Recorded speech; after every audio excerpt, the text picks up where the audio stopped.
and welcome to the Bahamas, the location for the World's Strongest Man competition of 1995. We begin here on New Providence Island, which is home to the Bahamian government. From the capital Nassau, it controls the 700 or so islands which make up the Bahamas.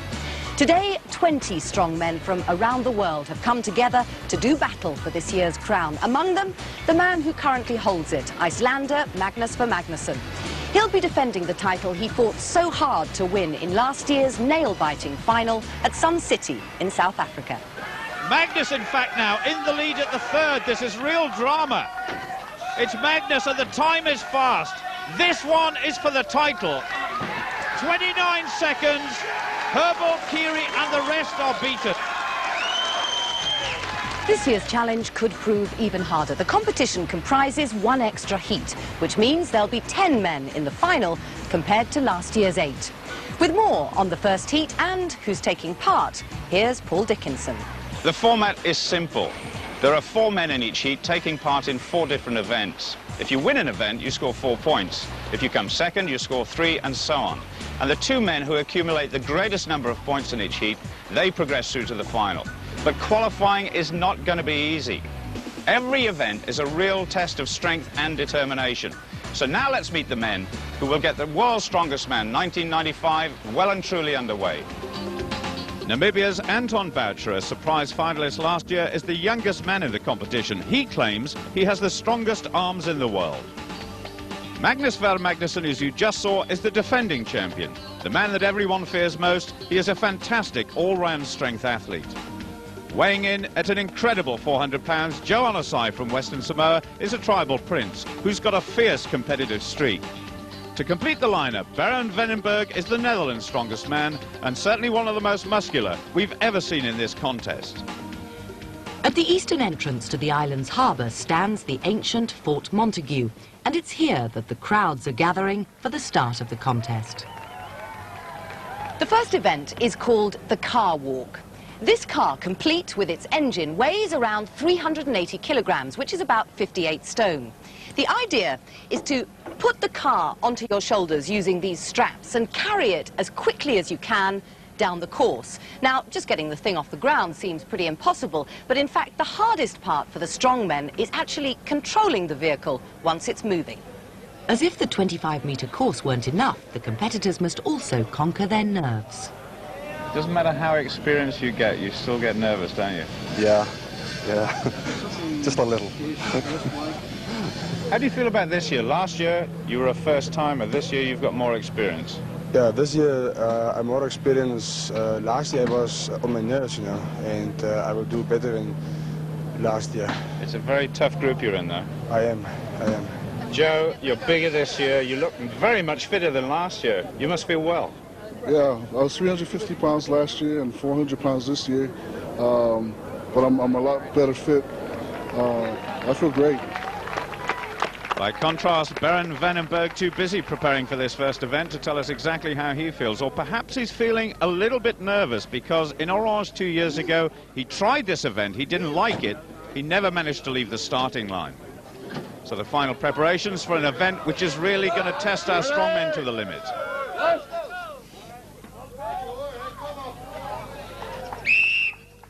Well, as Juliet said, getting the car off the ground is hard enough. Remember, there's still an engine inside that car. He's setting his own rhythm, and the crowd really beginning to get behind him. Just look at the way those straps are cutting into his shoulders.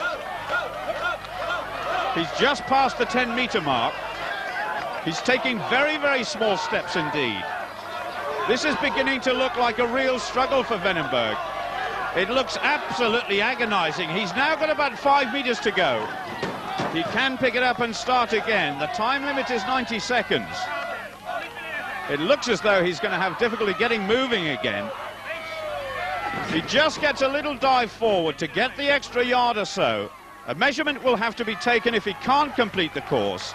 And that is Venenberg's first event finished. The gauntlet has been thrown down. Beren being helped by the team doctors, I think just as a precautionary measure.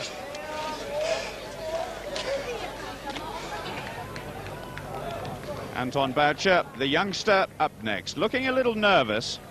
wearing that very thick blue elasticated supersuit for extra support. Left. Well, the word is given by referee Dr. Douglas Edmonds, and so Anton's campaign getting underway. He doesn't look particularly comfortable, but he's really beginning to move now. Doesn't seem as though he fills the car up as much as the Dutchman. He's going very, very well. Just needs to keep the steering right. That is a fantastic time, 25.2 seconds. So for the time being, he's in the lead. Now there's a bit of tension in the audience as we wait for the really big man, Joe Onosai, who might look as though he'd have trouble getting into the car. He looks absolutely massive. Just using that door frame to lever his belt even tighter. The crowd really looking forward to this one. Ready. Left. Doesn't look too balanced, does it? But look, that's the time in the left-hand corner of the screen that he has to beat. 25.2 by Boucher. He's really striding out here. Those massive legs are really moving well. This is incredible as long as he keeps going straight. He's absolutely blown Anton's time away. 21.15 seconds. A very impressive start indeed, and he's enjoyed it. The car looks so tiny next to him. The crowd have really seen something special here. Anton knows it too, and we've got another great competitor who's the next to go. Magnus Ver Magnusson has won this event in World's Strongest Man before, so he knows exactly what he's capable of. But that time of Joe's was stunning. Well, the marshals just checking, making sure the driver is comfortable. Just like the start of a Formula One race, but you won't see him burning up the track when the whistle is blown. Ready. Left. Well, he gets the rhythm going just like Veneberg did. Balance is so important here. Once you've lost it, it's very difficult to recover. That's Onosai's time on the left. That's what he's got to try and beat. It's going to be very, very close. It's just outside, 21.73 seconds. So the world champion, despite looking happy, he finishes second. A good effort by Magnus Ver Magnusson, but Joe Onosai pipped him at the post to go into first place. Did you really think you could win that one? Actually, I would have been happy with second, you know, because I know Magnus is a very good car walker. But, you know, I'm very excited. I'm very excited that I've got first, and it's just a good start. It's not a bad start for the reigning champion. It's okay. It's a good start for. We still got 3 events to do. So if I just qualify for the finals, that's okay. You're still a little bit nervous? No, I'm getting okay now. I'm getting cool. Tourism is the Bahamas' #1 industry, and Nassau is a popular destination for cruise liners. The islands were governed by Britain until 1973, and the centre of Nassau retains much of its colonial architecture. It's the old town that provides the backdrop for the next event, the log lift. Among the assembled spectators, a strong contingent from the Netherlands, here to support Dutchman Bernd Veneberg. Bernd, how about this event for you? Last time is not so best. I have to make it really good today to do this event. It's an event but I almost have to do it and can do maybe. Well, just in case he's in any doubt, that's the way to do it, and doesn't it look easy? It's going to be different for Anton and Bernd, though, in a few moments, when this Bahamian audience are going to see them try to muscle up the 17-stone log as many times as they can. Anton Boucher on the left, I just wonder how strong those arms are. And Bernd Veneberg, the muscle man. Ready.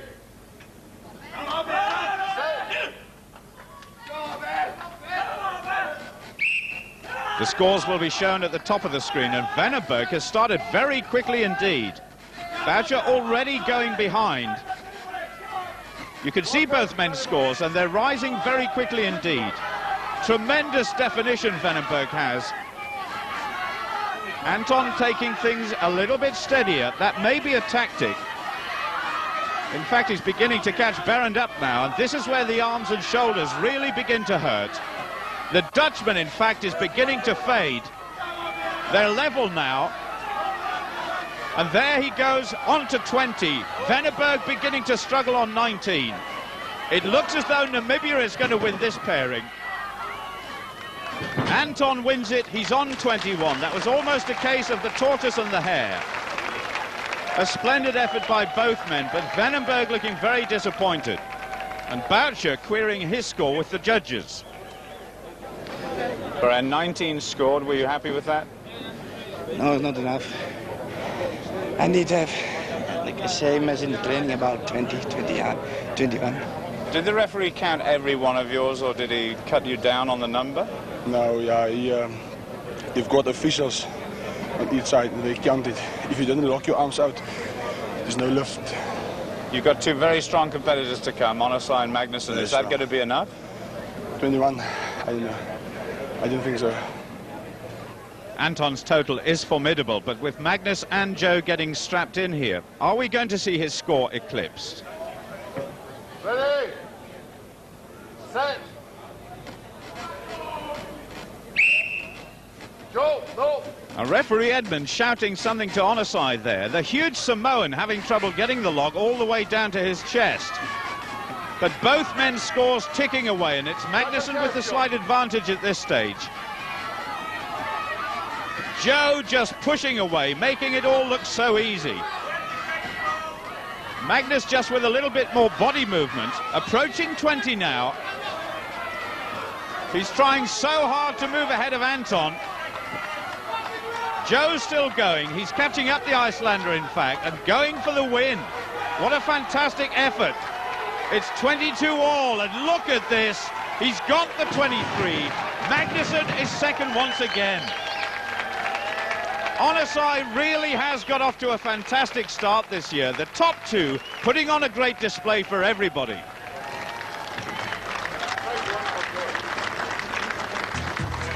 Interestingly, all four finished in the same order as event one, with the defending champion still chasing Joe Onosai. Anton had done 21, so I had to go for 22 to get him. And but I couldn't watch Joe at the same time. So the reigning champion still in that crucial second position, but the perfect start for the South Pacific Islander with 2 events to go. 2 wins out of 2. That's a big difference to last year. Oh, you know, like I said, I'm usually a slow starter. 2 first places, I'm happy. I'm You're very excited. Not a slow starter anymore. Not a slow starter anymore. Well done. Thank you. Now, isn't this a lovely sight? The islands of the Bahamas really are white sand and turquoise sea.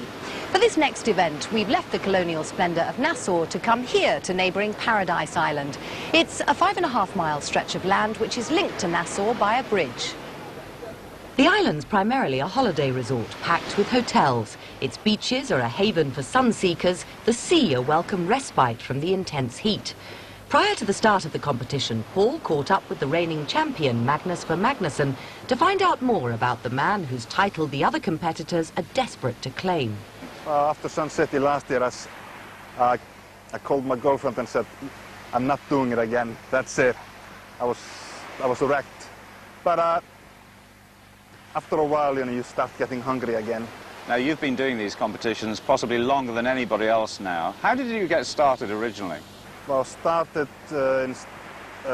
doing powerlifting when I was about 18 years. I was always been interested in, strength, and so I tried a little bit of shot putting and discus throwing and all that, soccer, and I never really found that it was for me until I started lifting. I found out that was what I wanted to do, and I got to be a European champion in powerlifting twice. Last time was in 91. After I won it 91 by beating everybody by miles, I got invited for the World's Strongest Man 91, which I won. So that's basically it.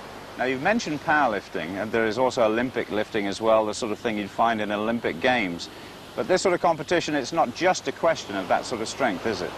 No, I've changed my training a lot since being a powerlifter. I still do like basic powerlifting things, but I also do some bodybuilding work. I also do Olympic lifting work, and I also do some track and field work. So you have to combine these things, find out what works for you, and just try them out. Well, I'm not exactly sure what works for Paul, but it's definitely not this. What's that? No, stop it. You have to go deeper down. Yeah? Yeah. I'll never get up if I do that. No, that's why you should use lighter weights. You're supposed to give me some encouragement. It looks pretty painful sometimes, but do you still enjoy it? When I think back, yeah. And he should enjoy this next event. It's the deadlift. There's a car together with 4 rather nervous-looking passengers, and our strong men have to lift it and hang on to it for dear life for as long as possible. The competitors going in reverse order from the placings in the last event. Beren being urged on by the crowd and his girlfriend Sylvia. He really needs to produce something incredible here if he wants to go through to the final.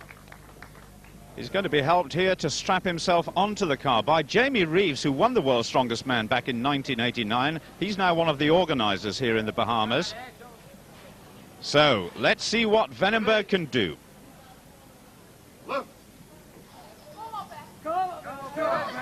The clock will start when the referee blows his whistle after the initial lift.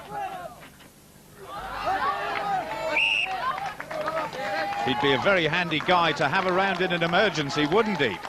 Just look at those straps cutting into the hands. Well, this test is not just about strength, but guts and determination as well. The clock ticking away over 40 seconds. And this is beginning to look like his best event so far. Certainly not to be recommended if you haven't trained for this sort of event. He's fast approaching the 60-second barrier. This is absolutely fantastic. Just what he and the crowd wanted. An unbelievable effort, but just look at him now. That should make him very happy indeed. When you passed 60 seconds, the rest of the competitors went very, very quiet. They knew you'd done a great time. I hope she was a great time. I hope she was a winning time. I need it, and tomorrow too. Thank you. But I just wonder how long it will take him to recover from that effort. But it's all eyes now on Anton Boucher, who, like Berend, needs a much better performance here. Ready? Lift. The weight of 1,200 pounds being lifted very easily. That shows you just how strong these men are. There's the target in the left-hand corner. Boucher has gone over 30 seconds.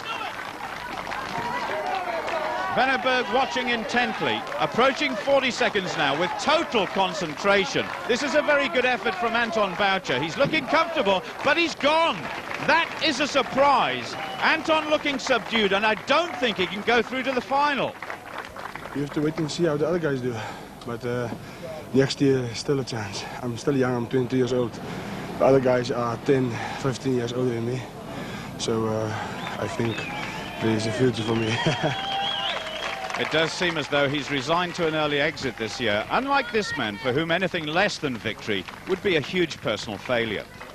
He's a former European powerlifting champion, so he should be well suited to this event. A final check on the grip, helped by Jamie Reeves, who actually beat a fellow countryman of Magnusson when he won the title in 1989, and that was Jean-Paul Sigmarsson. 550 kilograms the weight there for Magnus Ver Magnusson, the reigning champion. He's just over 30 seconds, but Venenberg's time looking better and better all the time. Getting very close to 40 seconds now. He's trying to challenge Anton's 44.3 seconds. He goes past, but he's down. That is a surprise. He's beaten Anton, but with Joe coming up next, I thought he might have challenged for the lead. Magnus, I know that was difficult, but there's a little smile there which suggests you knew exactly what you were doing. Is that right? Yeah, because Berend beat Anton, and Berend is lowest in point. So that means it gets some more gap if I just get ahead of Anton. So I'm playing tactics here. Well, I hope he hasn't made an error of judgment. If Joe Onosai can beat him, Magnus will finish down in third place, and that means it's down to the wire in the last event. So what sort of magic can Joe Onosai produce? He looks very cool indeed, doesn't he?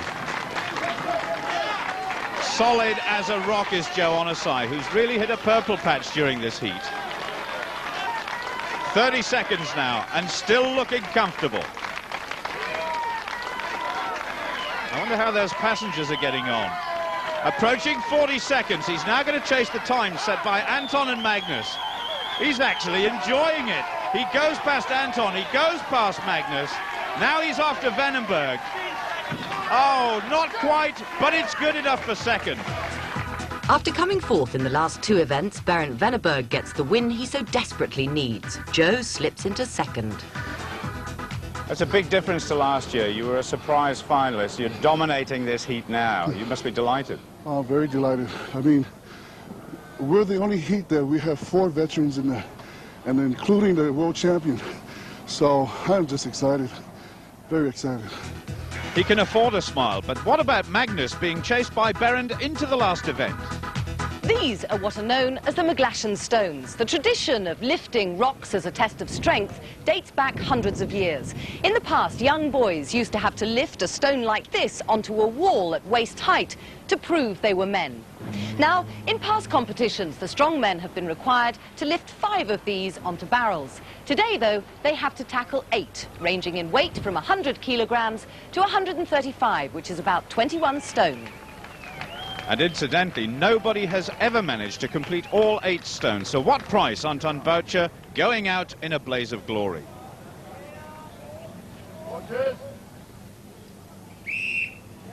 Anton is away. Up it goes, no problem there. He literally threw it up on top of the barrel. A little bit more effort required with that one, but he's going well. I just wonder if his height is going to be a disadvantage for this competition. That's number 4. Jim Pollock there, one of the marshals, just making sure the barrel is stable. Now then, on to number 6, and still going well. I bet the soft sand here is creating very, very tough conditions indeed for these men. Come on now, Anton. Oh, now this one weighs 270 pounds. He's lost it. He's looking very tired now. I think he's had enough. That was a very good effort indeed. 6 barrels achieved. That's the target for everybody else. And meanwhile, they're watching and waiting. Magnus, this event is vital, isn't it? Yeah, I need to get at least second in this one to be able to go to the finals. Can you do it? It's you against Venneberg, really, isn't it? Yeah, that's me and him this time. The Icelandic flag in the foreground there will be waved furiously in a moment by Magnus's girlfriend, Auster. Magnus, though, perhaps now realizing that his tactics in the deadlift were not so good after all. However, this is a similar event to the dramatic finale in Sun City last year, where this man just beat Austrian Manfred Herbel to take the title. So he certainly knows the technique and he's got the strength, but how far and how fast can he go? That's number 4, and this is looking good. Number 5 with a bit of a struggle.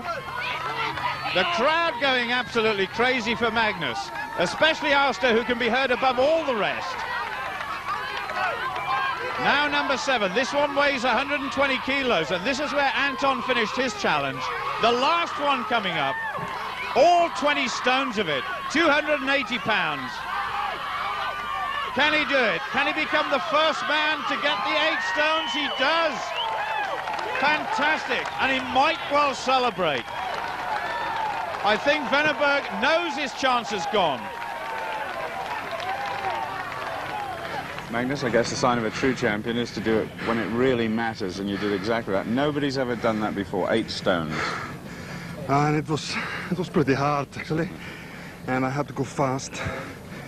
I knew I was through anyway by getting just the 6, because I knew I was faster than Anton. But I wanted to do them all. And he did them in style. Now, I wonder how Joe feels about this event. He really doesn't have to break sweat here. Last place, and 1 point is good enough to take him through to the final. So what is he going to do? The first one's wobbling about a bit, but it's there. And that's your answer. He just walks away, and who can blame him? He's in the final. Berendt is the last to go, but with mixed feelings, I'm sure. This one really is for personal pride, but without the glory. He had to win this event with Magnus back in third place to qualify, but with the Icelander guaranteed at least second, Berendt's competition is effectively over. But he's going well here. Sylvia giving her support. Berendt is really putting up a fantastic effort here. He's so strong. He's full of guts and determination. Now, can he do number 6? That's the answer. Magnus's time still within his sights. Come on now, Berendt. Let's finish this in style. That's number 7. Just one more to go. He's just got 5 seconds to lift the last stone. 130 kilos. He's going to miss the time. But what a performance!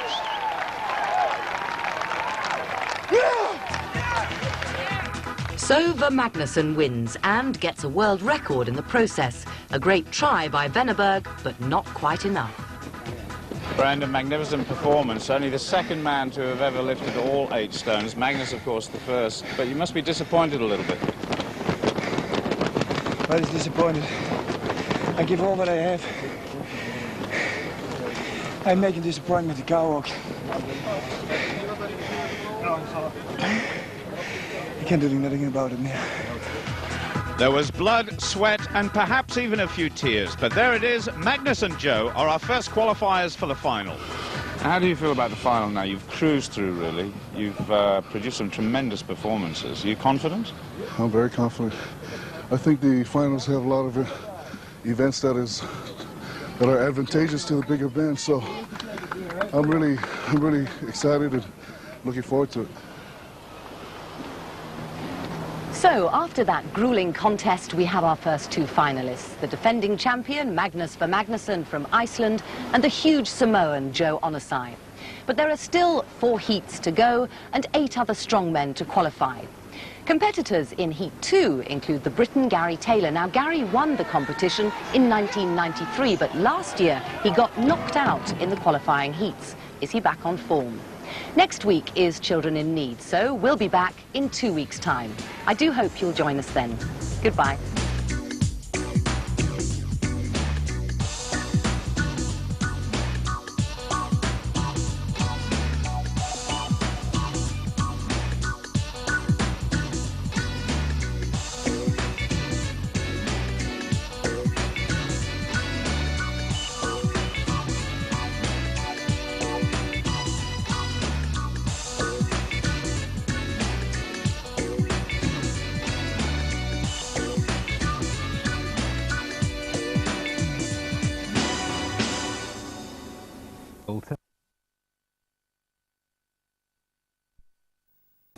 Alter.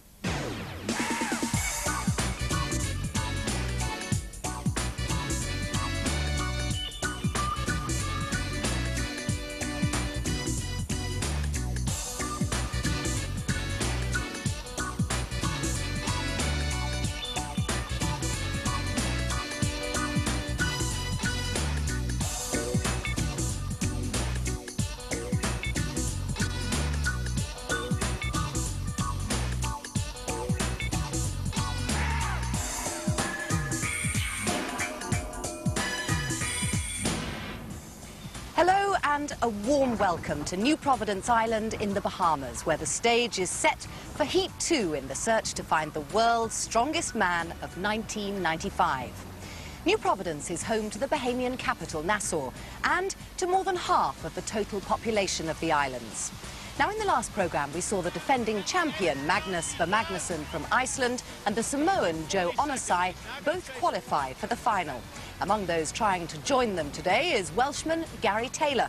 Now, Gary won the competition 2 years ago, but was unexpectedly knocked out in last year's qualifying heats.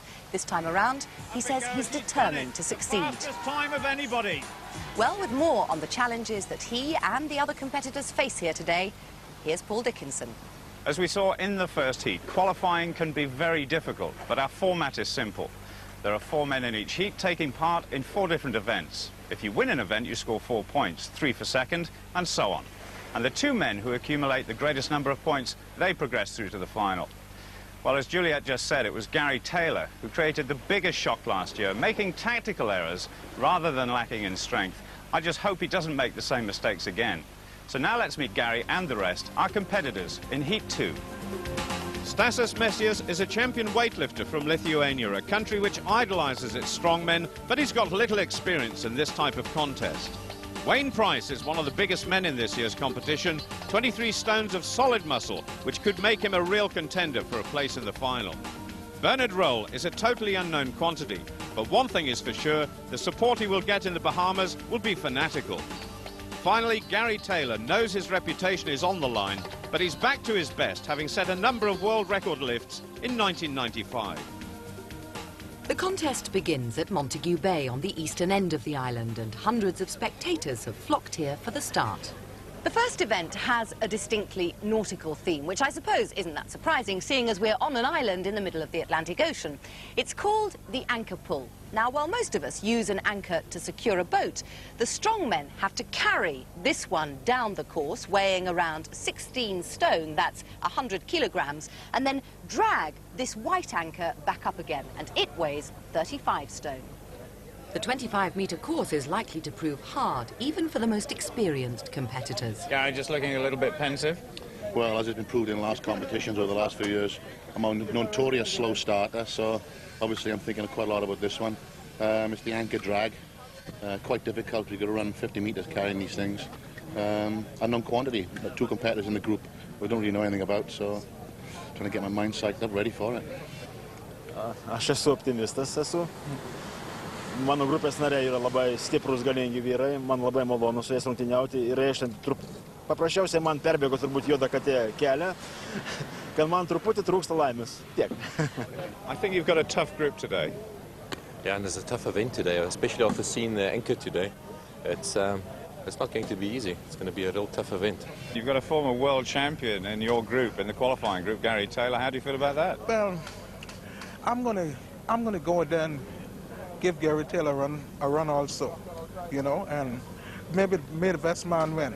And you've got lots of support here. I have a lot of support. All my fans are here and a lot of people from here in Nassau, and I'm feel happy to see everybody out here right now today, you know, and I feel happy, very confident.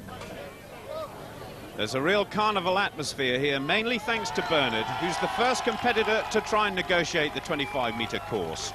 I hope his supporters won't be disappointed. This is going to be very tough indeed.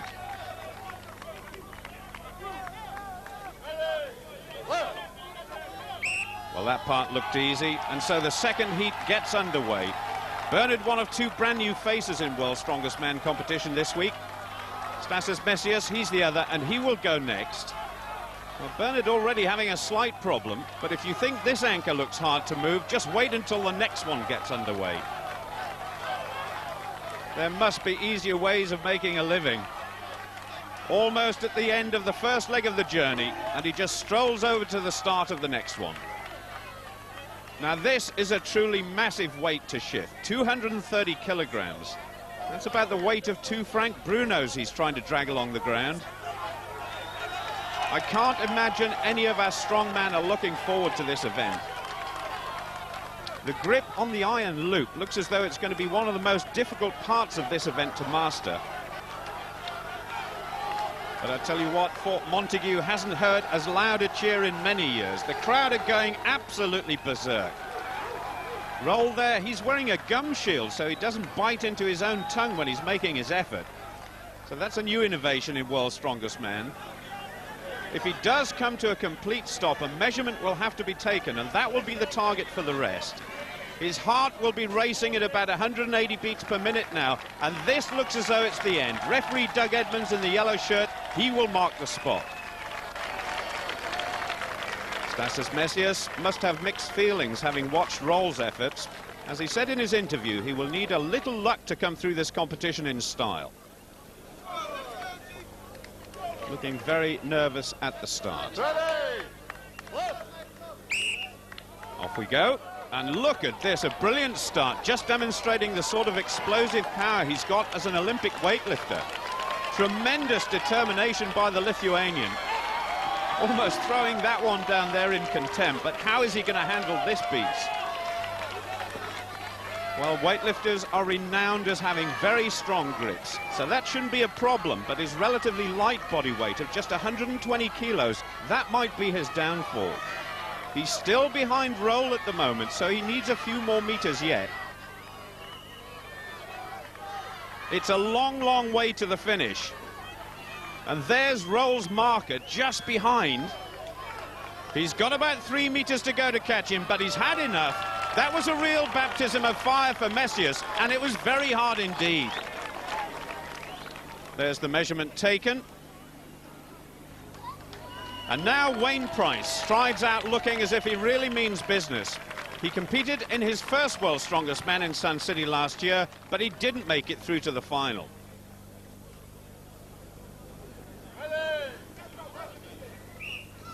He gets away, but he's not looking all that smooth. Oh, a little readjustment already. Messias was away like a rocket compared to Price's first run. Those are the markers he's got to beat on the way back.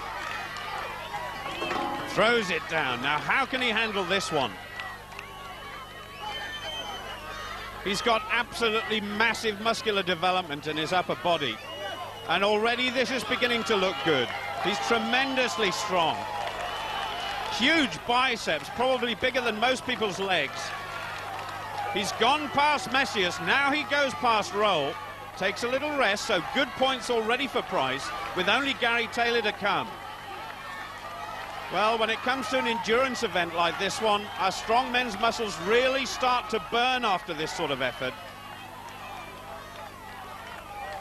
Just losing the grip a little bit there. Now, are the crowd going to see the first man to complete the course? The cheers seem to be even louder than they were for Bernard Roll. He's just got about a meter to go. Wayne Price does it just inside a minute and a half, and that is going to be very tough to beat. I don't think he wants to see that anchor again in a hurry. Gary looking very nervous as we get ready for the World's Strongest Man from 1993. The first event last year was where it all went wrong for the Welshman. Gary Taylor is one of the most dynamic strongmen I've ever seen, with so much experience, but I wonder if he can conquer his nerves today. So far, so good. Throws it down, just like Wayne Price did. And straight on with the next one. Well, that's Wayne's time in the top left-hand corner of the screen. That's the one that Gary will be aiming for. Taking short, sharp steps to get into a rhythm, which is going to take him straight past Messias and Roll. So he's got 3 points in the bag already. That's Coach Mark Harris giving encouragement. And already it's beginning to look a little slower than Wayne Price's time. So when that clock goes past 1 minute 27 seconds, it really won't be worth making any more agonizing effort, because he's in second place already. But Gary is still going for it in a big way. It's so difficult to grab hold of this anchor. But Gary really putting on a big show here. He needs to get the tip of the anchor just over the line. He's done it. He looks absolutely shattered. What a fantastic effort. Well, that exhausting event puts Gary Taylor into second place behind South Africa's Wayne Price. The Lithuanian Stasys Messias is fourth. Many congratulations, Wayne. That's 4 points under the belt. You must be delighted. I am really, like I said, Gary's also a very strong puller in this event, but it's a tough object to pull, so it was just in my favour today. There's a good spirit there in the competition. I saw you shouting for Gary. Well, seeing I've just done it, and I know what he's going through, and I know how much it helps if you just hear a little encouragement from the side. Back on the masseurs table, Gary had time to reflect on the event and the pain. You couldn't train for that kind of burn, you know, that feeling. Yeah. Incredible. Incredible. Nassau is an old colonial town where the surrey still proves a popular way of getting around and seeing the sights. The heart of the capital is the location for Event 2, the Hercules Hold. With arms outstretched, the strong men have to support these barrels for as long as they can. Well, despite the disappointment of finishing with only 1 point in the first event, Stasys Messias might just fancy his chances here. Weightlifters always have strong grips, so this might be a good one for him.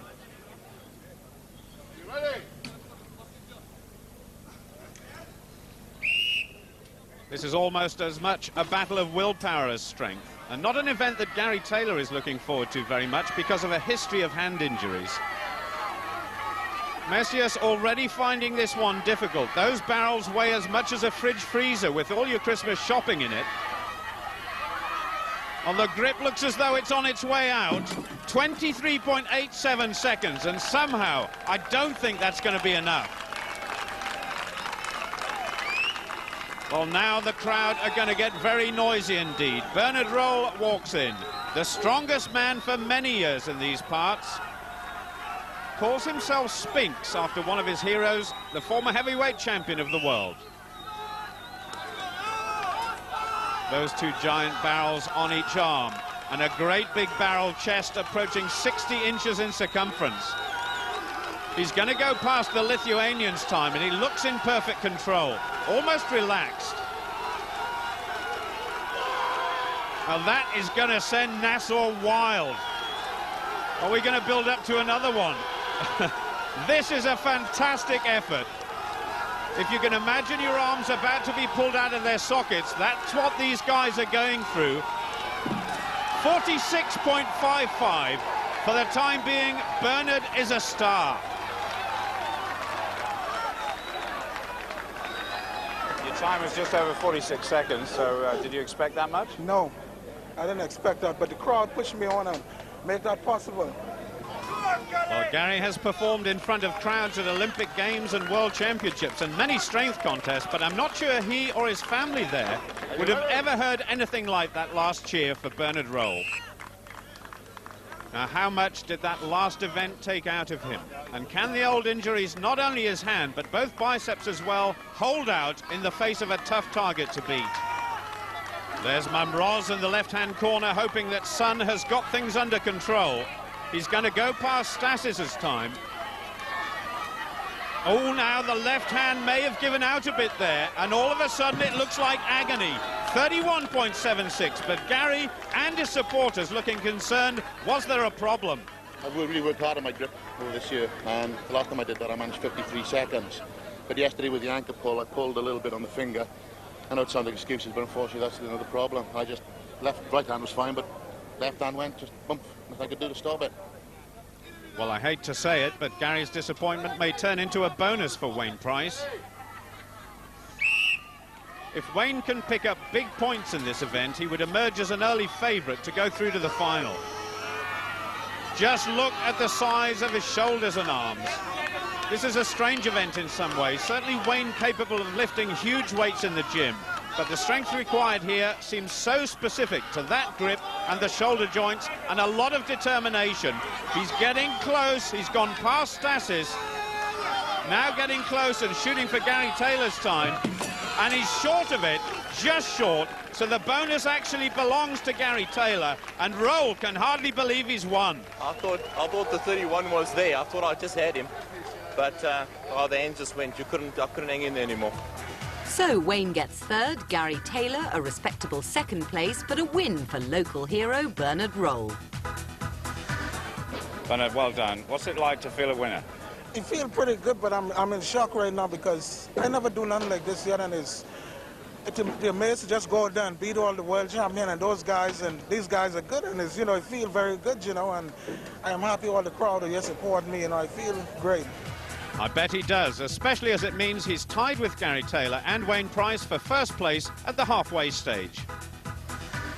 Well, from all the excitement in the heart of the Bahamian capital, Nassau, we've come to a more tranquil location for Event 3. We're now on Paradise Island, which is linked to Nassau by a bridge. It's primarily a holiday resort, packed with hotels and keen sun-seekers. Many head for the Atlantis Resort, one of the largest island complexes in the world.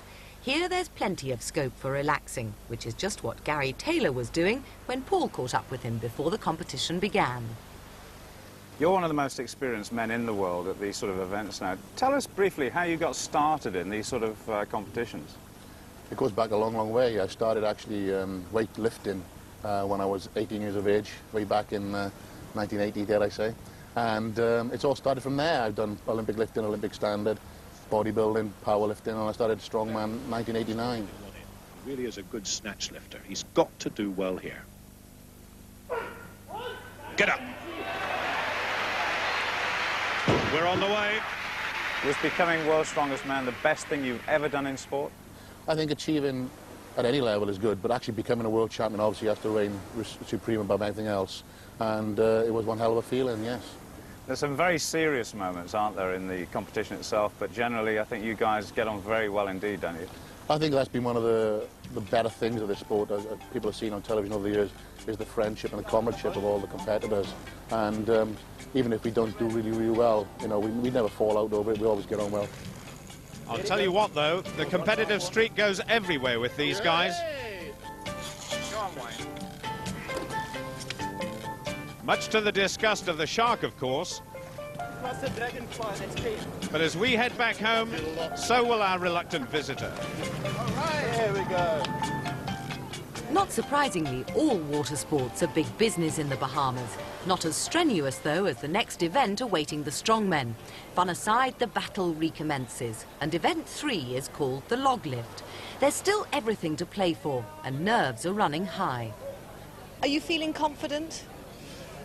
I'd like to say yes, but I don't know. I'm not feeling confident myself. I need a good one today to boost my confidence back up. You know what I mean? The last 2 days haven't been good for me mentally, so I'm a bit lackadaisical. I need to get that pressure back off my shoulders and start enjoying it again. It's a difference. I'm the constant pressure. Remember from last year where I got kicked out in the qualification. That's in the back of my mind all the time. I'm fighting nerves at the moment, believe me. I don't think he'll be the only one. As they watch the log being set up by Jim and Billy and Jamie Reeve in the centre, Stasis Messias really striding out onto the platform with the weight set at 130 kilos. That's 20 stones. Now, although this man has hoisted over 500 pounds above his head in Olympic weightlifting, this is going to be very different. Up to his chest first, but he's way off balance, and that looks nasty. My goodness, I hope he's all right. Being attended to by Jim, but he seems very dazed. Doug Edmonds, the referee, confirming he's out of the contest, so in comes Wayne Price, who should know the technique for this one quite well. That belt essential to protect the lower back. Now, I wonder if there is a problem in the log being perfectly balanced. It certainly caught Stasis by surprise. Price up a little more conservatively, up to his knees first, then to the chest. That was a big effort. He got it.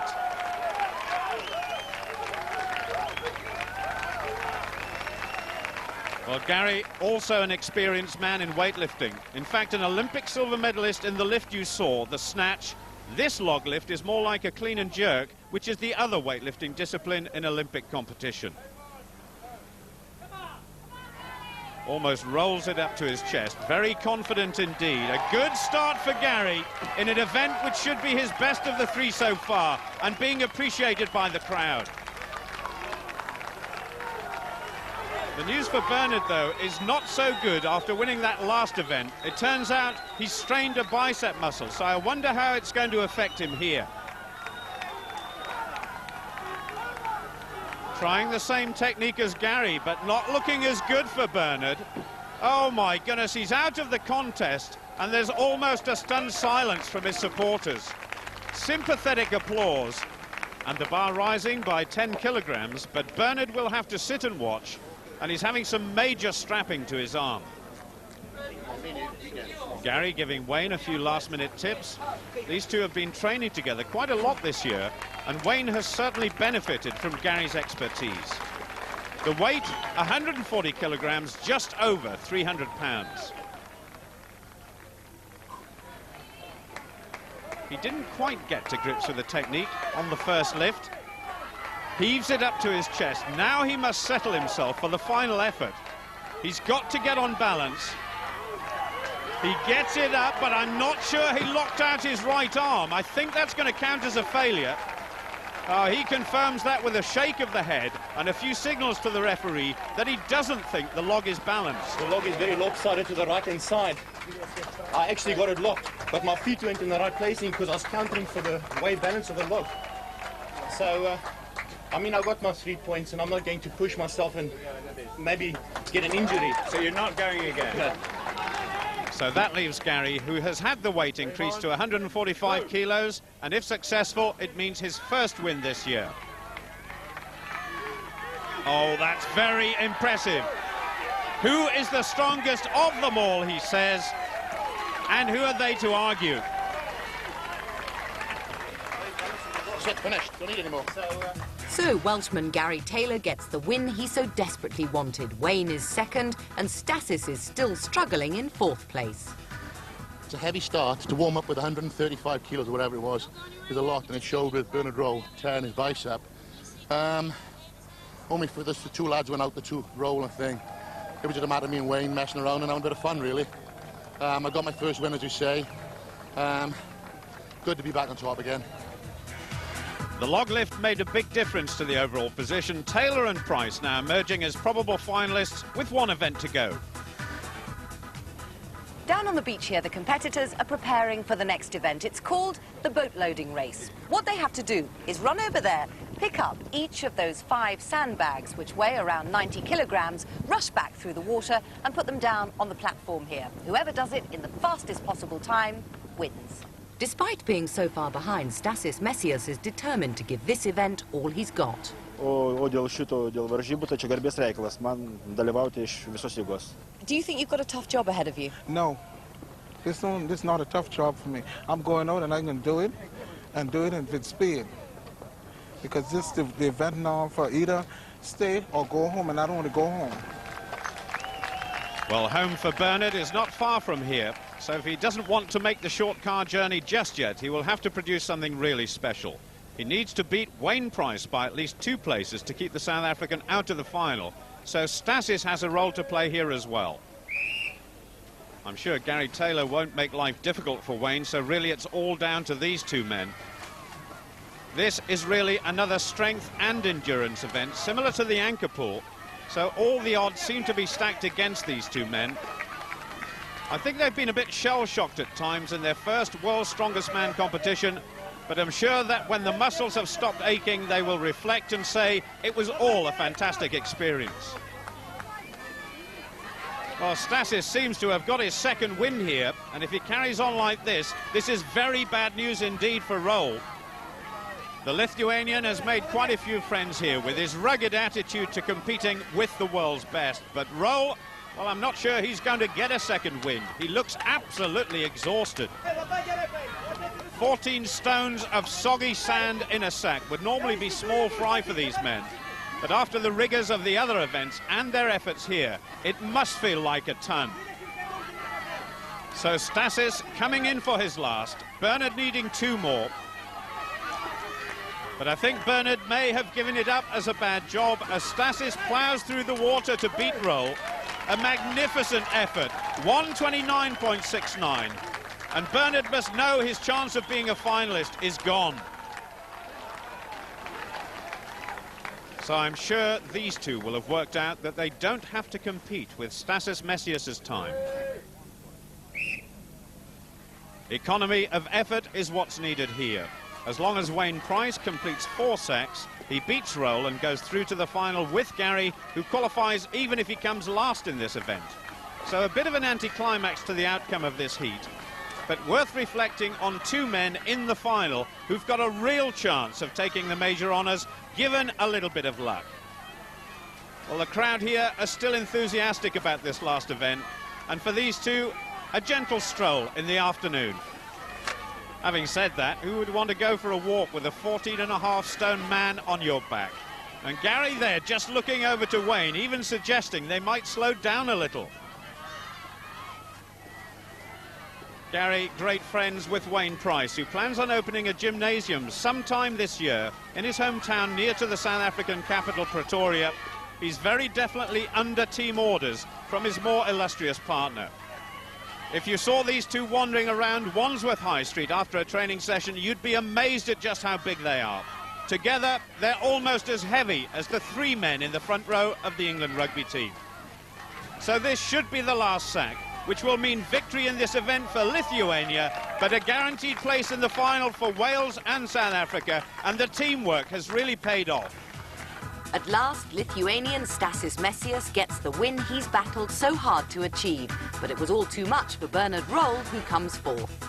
In contrast to last year, Gary and Wayne delighted to be through. Bernard and Stasis putting up a good show, each winning an event. Congratulations, fellas. You're both through to the final. Gary, I assume there was a lot of talking before you actually went out there to see exactly what had to be done. Yes, once again, I can thank the draw for that. All I did beat was Bernard Roll, and obviously when Messias beat him, I meant I was through. Took a lot of pressure off me. We then talked, and I just kept along with Wayne. I needed to do 4 sacks, a bit of company. Wish I hadn't, I'm knackered now. But that was harder than it looked. It really, walking in water is not easy. Wayne, well done, through to the final as well, and maybe a word of thanks in a way to Gary as well, because I know he's been helping you quite a lot. Yeah, Gary has helped me quite a bit before the contest, and through the contest with a lot of advice, and I much appreciate it. Cheers. Well, the pressure was on, but Britain's Gary Taylor and Wayne Price from South Africa now joined the defending champion Magnus Vermagnusson and the Samoan Joe Onosai in the final. Before that, though, there are 3 more heats to go. Competitors in Heat 3 include the Briton Bill Pittock, who's making his debut in the competition, and Gerrit Badenhorst from South Africa, who came 4th last year. For now, though, from the Bahamas, it's goodbye.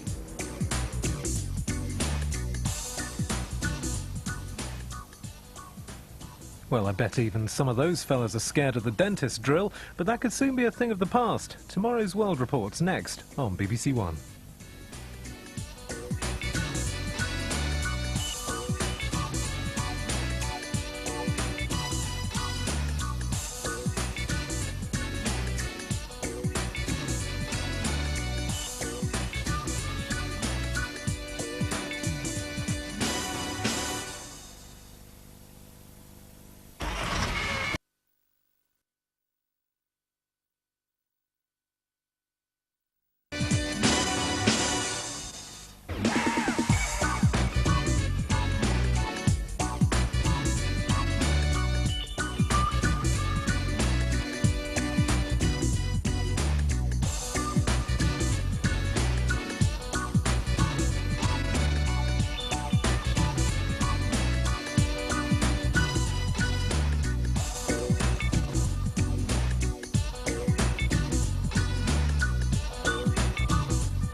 Welcome back to the Bahamas, the setting for this year's battle to find the strongest man in the world.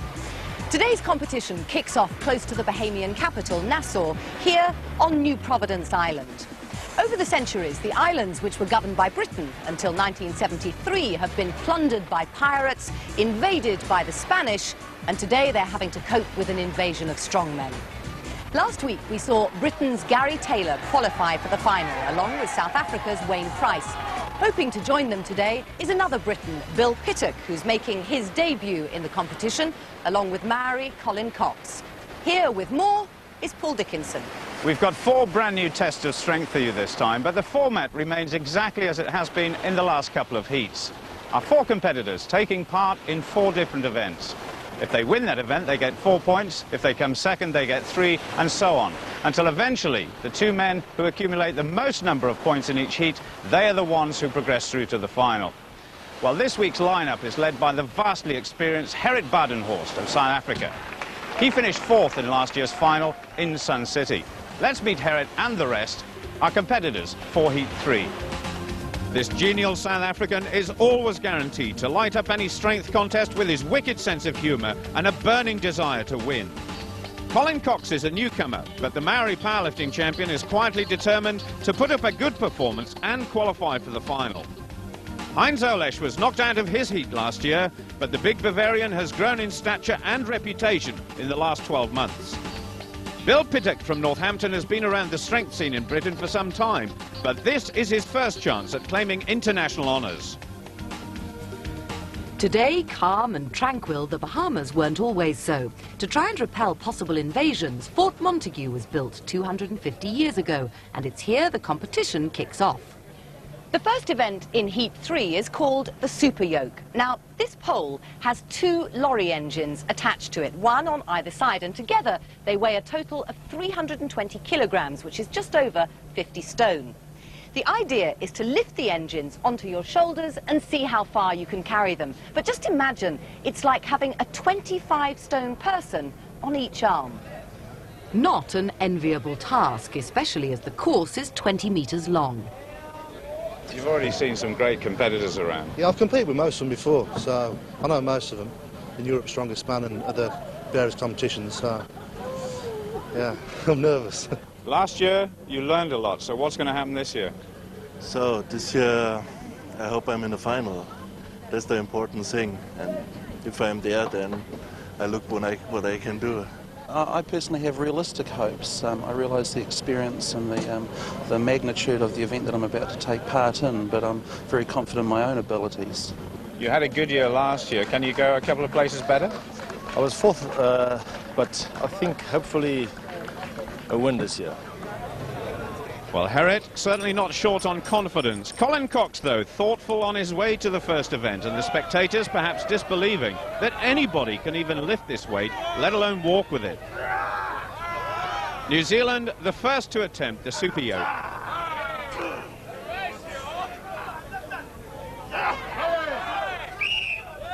Well, this is going to be a slow and deliberate start, and who can blame him? The balance is going to be absolutely crucial. And as Juliet said, this is the same as a 25-stone man on each side.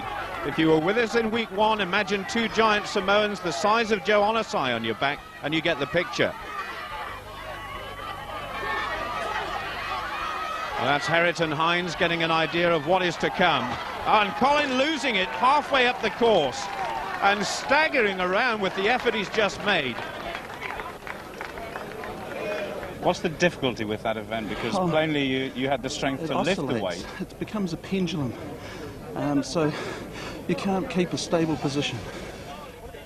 Well, it can be done, but can anybody go the full distance? This is Bill Pittock, and he'll have watched that very carefully indeed. At least he's got a distance marker to aim for now. Off we go, and looking steady. Past 5 meters already, and striding towards Colin's marker, which he passes now. He actually seems to be picking up speed, but he must stay on course. This is a tremendous effort from Bill. 18.87 seconds. It's always difficult making your debut in World's Strongest Man, but he's done it well. Yeah, I was very nervous, yeah. But I've done it now. Look forward to the rest of the events now. Well, it's good that Bill is happy, but Heinz looking pensive at the start. He's much taller than Bill, 5 inches in fact, so he's got much further to bend to get this off the ground. And Billy and Jim there just helping a little to balance the weight. And we get away this time. The time to beat is in the left-hand corner of the screen. And look at that, he's got about 1.5 meters of thick elastic bandage wrapped around each knee to give a little extra support. He's keeping on course. The pressure on the neck and the shoulders must be excruciating. Bill's time is safe, but the German has picked up speed. 21.48 seconds for Heinz Olesch. What a relief.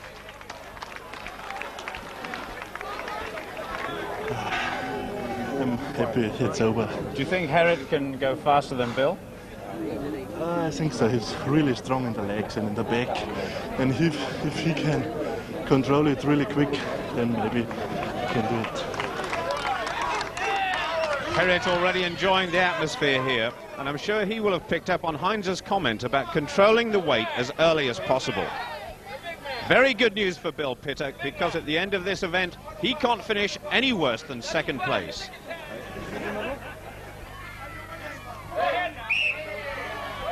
Well, without this weight, the South African would certainly be the fastest sprinter over this distance, so I just wonder what difference 320 kilograms is going to make. He's going very well indeed. He's only got about 5 meters to go now.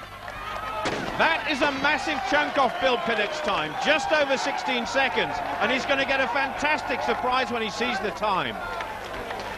How much? Hey!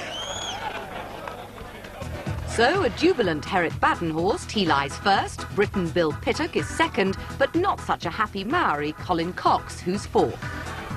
That was a good 2 seconds, nearly, inside the leading time so far, so that was a magnificent effort. Well, I got a back power and a leg power, and I think that showed the people. That sets you up nicely for the next few events. It's going to give you some more confidence as well? It will definitely, but it's still a long way. The Bahamian capital, Nassau, the architecture, a legacy of British rule. A statue of Queen Victoria presides over the next event, the Bavarian Lift. And that's the state of play so far. Just one attempt at each weight is allowed, so it's sudden death. And as Heinz passed on 270 kilograms, his next attempt here will be at 280. This event very similar to the deadlift in powerlifting, and that orange block of concrete has to be lifted above the green line for a valid lift to take place. 280 kilos, 42 stones, and he gets it. That looked very easy for Heinz Olesch. Let's just see that again. That's what the judges are looking for, there as it rises above the mark. Bill Pittock now with the same weight. All-round strength required here, but especially in the legs and the lower back. Oh, this is a long, long pull for Bill. Now he's got to get those shoulders working. The second heave to get it over the line, and he's got it.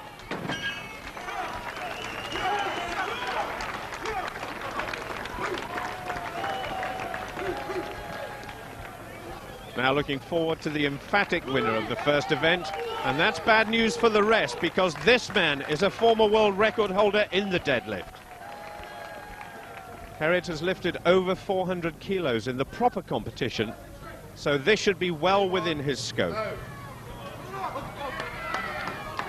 Oh, that's very smooth pulling by Gerrit Badenhorst. He's got the signal already, just seeking clarification, but it was a good lift. Gerrit, always the showman, and I'm sure they appreciated that it looked easy. A chance for Colin Cox now to shine. Like Gerrit, he has a background in powerlifting, so this could be his best event. He was looking relaxed before, but then comes this incredible psyching up. Now he's got to pull, pull, pull. He's really digging into all his strength for this one, trying for that final shrug to get the valid lift, and it's not going to come. The weight has beaten Colin, which is a pity. He was looking forward to this, just missing out on getting the weight over the marker. More weight has been added onto the Bavarian lift. It's 290 kilos now, well over 600 pounds, and Bill Pittock is the first to attempt it. And the rest of the competitors know that this man is very solid indeed in these strength events. Oh, now, is that a signal he's got a problem? They don't seem too concerned, but this might be a worry for Bill if he has felt a twinge in the shoulder. Oh, as soon as he started the pull, it looked like the problem reoccurred. So, that's the end of Bill. It's down to these two.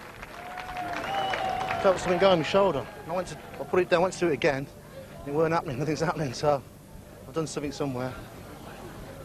Well, the competition has moved on at a pace. Gerrit and Heinz passed at 290 kilos. Then they were both successful at 300. So this is the new weight, 320 kilograms, over 700 pounds. This has got to be a big pull by Heinz Olesch. Just a little more is required. He gets it. That was a very good lift from the big Bavarian, and judging from this replay, he's got room to spare. Gerrit Badenhorst with a little last-minute stretching to warm himself up, and the crowd. I'm not sure Queen Victoria would have been all that amused at being shoved around there, but she's seen nothing like this before. Gerrit Badenhorst is rarely beaten in strongmen competitions when it comes to this sort of lift, but Olesh just has got the edge at the moment because he's taken fewer attempts to reach this weight. Gerrit must get this one to stay in with a chance of winning. It's a big, big pull. There's one little shrug, there's two. Now, come on, a big one now will get it, and he does get it. Oh, he's not very pleased. There might be a suspicion of a twinge there for Gerrit Badenhorst. That's the current situation. Cox and Pittock out of it. Olesh has only taken 4 attempts to reach 320 kilos. Gerrit has taken 5. That might be crucial. Gerrit, that was a fantastic lift, but you still need to lift more to win this competition. Yeah, Heinz going to go now for the world record. If he do it, I will try also to. So in actual fact, you would be happy with second place because on countback at the moment, you're still behind him. Is that what the situation is? Yes. You actually gave me a very good idea now. I think I must go for 340. But all the attention at the moment is on Heinz Olesh, going for 335 kilos. This is a world record attempt, and Badenhorst knows he must go for 340. It's moving slowly, but I think this time the weight has beaten Heinz, but he still may have done enough. Can I change mine? The answer is no, Gerrit can't change his mind. He has to stick at 340 kilos, and that's exactly what's going to happen. Heinz, world records are never easy. That's why they're world records. You gave it a good shot, though. Maybe next year. I was in good shape, but the heat takes a lot of fluid out of me, and maybe it was 5 kilos too much. For mere mortals, that was about 300 kilos too much. So this lift is for the win, and of course, it's a world record attempt. Heinz was right about the heat. The sweat is dripping off Gerrit. He can have a second go. No, it's all over. It's even too much for this great man. A long contest is finished, and Nassau has seen strength at its very best as Gerrit limps away. So Germany's Heinz Olesh emerges from event 2 as the winner. Gerrit Badenhorst gets second, though not without problems. He's left with a painful injury. I felt it the first time, and I lifted, the bar higher for another attempt. But I think it's because it was really heavy. I don't think it was actually foolish of me trying to go for world record in the heats. So many things left in the competition. Gerrit's not wrong there, because at the halfway point, in theory, it's still possible for any two of our strongmen to qualify for the final. Of the 700 or so islands which make up the Bahamas, only around 20 of them are inhabited. Among them is Paradise Island, which is where we've come to for event 3.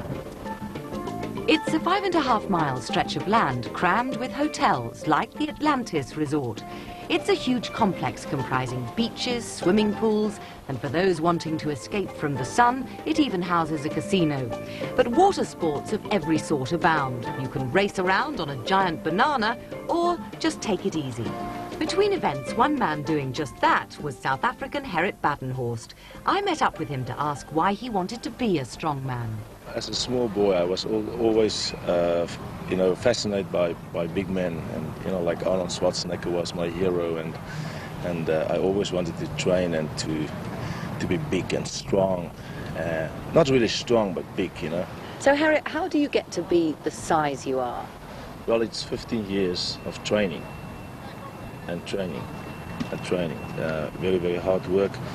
At this stage, I'm working about 2 to 3 hours a day, and I'm training in the gym 4 times a week. And weekends, I normally go around in South Africa and doing, little shows and things at festivals and schools. And I love, the children watching you and you pulling around the things, and I perform. And I really love it. Now, powerlifting isn't the only thing you do, is it, Gerrit? I mean, you have a job. Tell us about that. I'm a salesman in the photocopy business, and I'm working with, business people all the time, and I'm So do you wear a suit when you go to work? Yeah. I can't imagine. I must say, you know, the past few months, it's quite hot now in South Africa. The past few months, my figures don't look very well in my sales because it's getting hot in South Africa, and then most of the guys don't wear ties, so I can't get something to pick them up and hold them and tell it, buy. How do you buy clothes? Is it really difficult to find clothes? I've got someone making my clothes for me. So you can't ever buy anything off the shelf? Sometimes, you get a size shirt that's fit quite well, but you can't just go into a shop and buy it. To put that assertion to the test, we went to try on a few clothes. This assistant was convinced he'd got just the job, a size 60 jacket. Well, so far so good, he's got it on. But perhaps not a perfect fit. Lovely. Beautiful, eh? That's my problem. Yeah. If I was Herriot, I definitely wouldn't parade this off-the-peg number down a catwalk. Oh, very nice, Herriot. Is this really a sport? It's hard to say, lots of people ask me that, but it is definitely a sport, a competitive sport for us, but also show business. That fact is certainly not lost on Herriot and the rest, who love to put on a real show, and this time they have to do it with another brand new event called Conan's Wheel. It's a knockout competition to see who can reach the red zone first by pushing their opponent around the capstan. Colin Cox is one of the first to go. Well, I've got Badenhorst first, so we're going to have a good time. Maybe it's like the Springboks versus the All Blacks, New Zealand versus South Africa, right from the start. Hopefully it'll be a different result. Talking about the All Blacks, this is one event which I'll bet the rugby star Jonah Lomu would be brilliant at. Weight and explosive strength is what it's all about, and it's the best of three pushes. Well, it's a former junior Springbok who's away first. Cox putting up some resistance, but it looks as though this one is going to be 1-0 to South Africa. Badenhorst anxious to get it over and done with quickly, and Cox wondering what he must do to stem the tide. That's our next two waiting in the wings.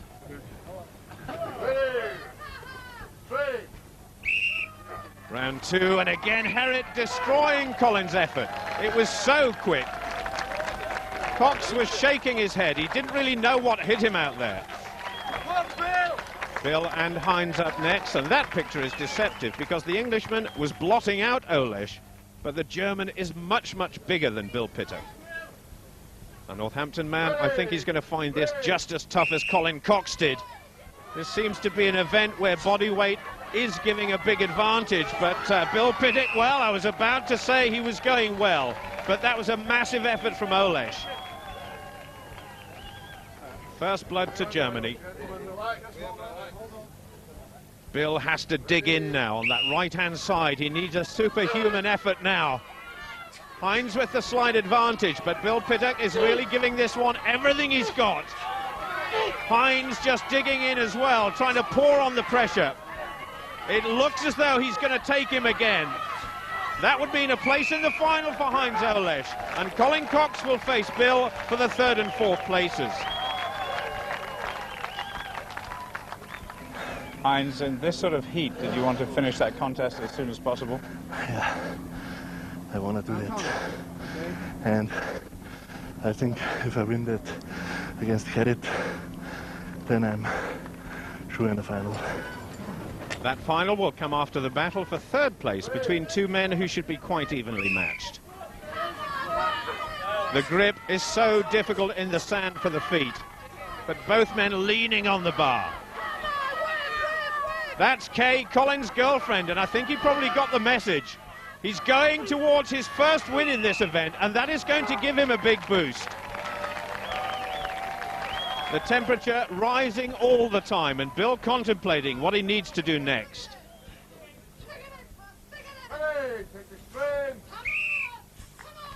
Well, it's Bill who's taken the early initiative this time. That bar is looking perilously close to the throat on both men. Bill's about halfway there. He's keeping the pressure on. Oh, and Colin's had enough. That is a victory for Bill after a grueling bout. But at what cost? He looks absolutely wrecked.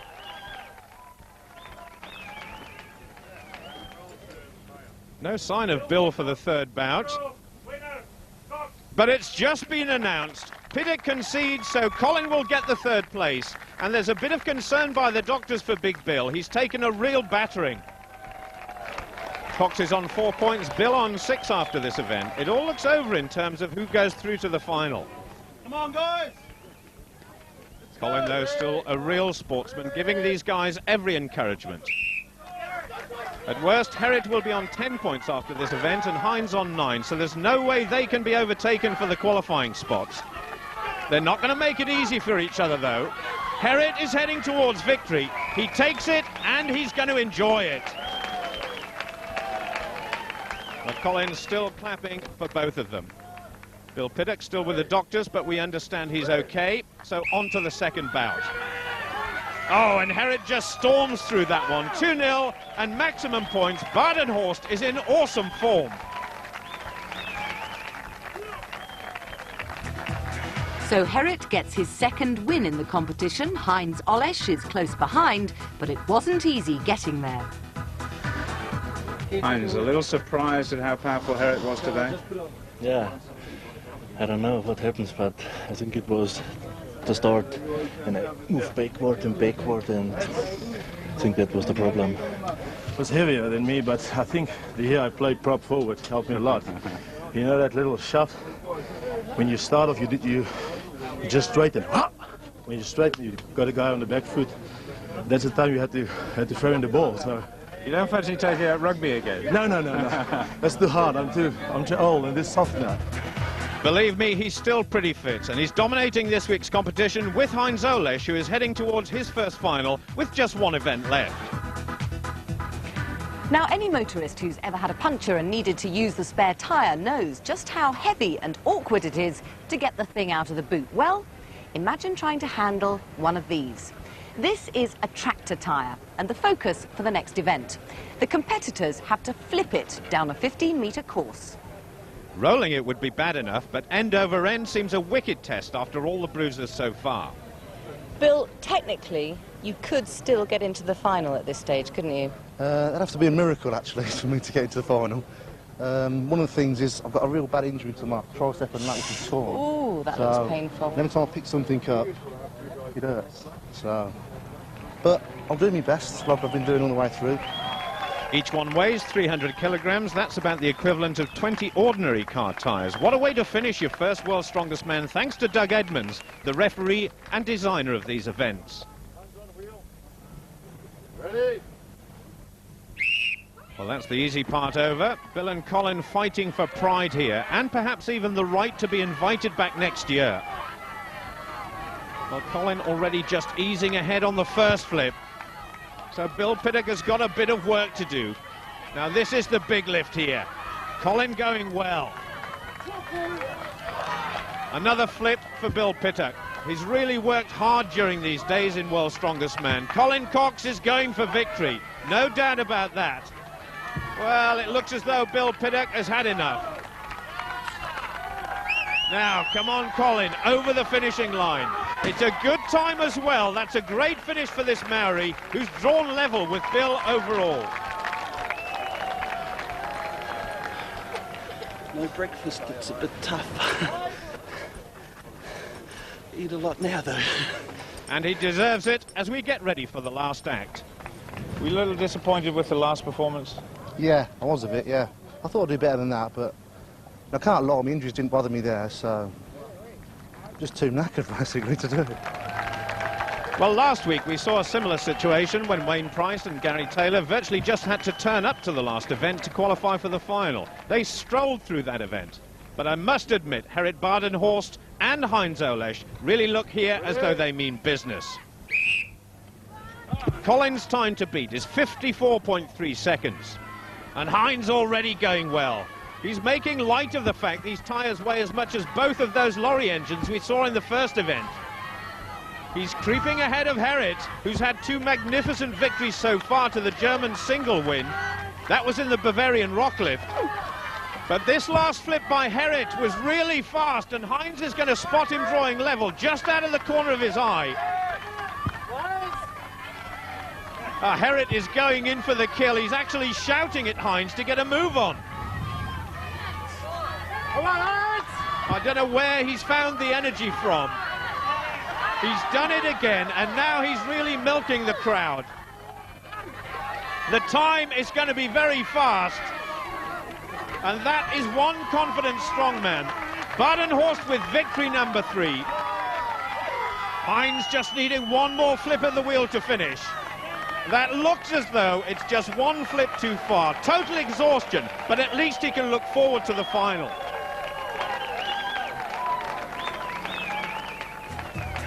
A magnificent effort by Hines. He beats Bill Pittock. Maori Colin Cox is second, and another first for Herritt Badenhorst.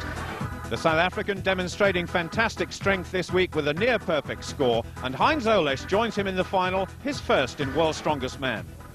You've almost had maximum points from all 4 events, so you must be feeling very confident going into the final. I'm fit this year, and but I mean you can never tell in the strongman competitions. Events is different, and anyone can still win. You're a very comfortable winner of this heat, though. Yeah, thanks a lot. I'm feeling positive. Well, for his first competition, Bill Pittock certainly put up a spirited performance. He may have failed to qualify, but he certainly didn't disgrace himself. In the end, though, it was the all-round strength of Herritt Badenhorst from South Africa and Heinz Olesch from Germany which carried them through to the final. In Heat 4, Forbes Cowan from Scotland will try and make his mark alongside 3 other competitors. To find out what happens, join us at the same time next week. Until then, goodbye.